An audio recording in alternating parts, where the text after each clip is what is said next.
Everybody, so here's the first block laid out and it's not sewn together at all.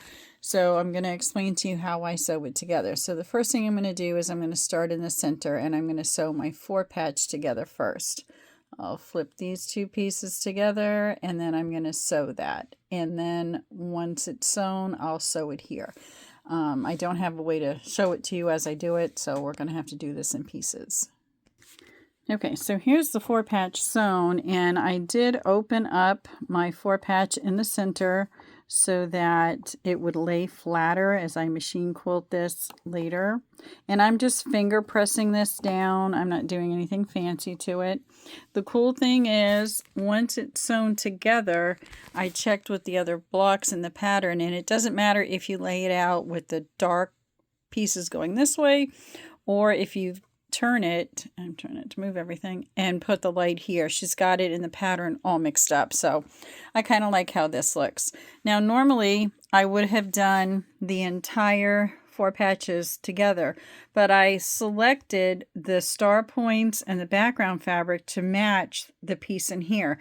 Not necessarily match, but to kind of go together. So I'm only going to be sewing one block at a time. It's going to take me a little longer, but this is how I chose to do it.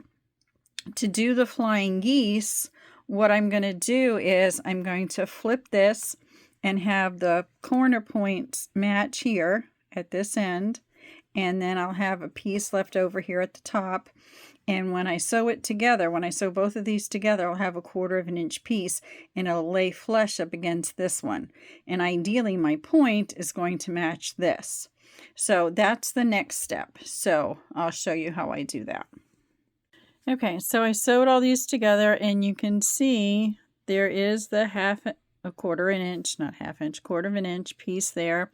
You can clip the dog ears if you choose to. And now I'm going to sew the rest of the block together. I'll sew these together and then this one. And then once I have the entire block sewn together, then I'll iron it flat. So I'll probably wait until all the blocks are finished, but I will sew this together and show you what it looks like. Okay, here it is all sewn together, and depending upon how you turn the block, your darks will be in one place or your lights will be in another. I really did like how it came out. This is all scrappy. None of my blocks will look the same. You might see some similar fabrics in some of the other blocks that I make, but this is it. It's waiting to be pressed. And you can tell here my seams kind of meet up at most of the points. It's not perfect, but neither am I. It finishes to about 11 inches, I think the pattern said. So yeah, this is in the general domain, so give it a shot.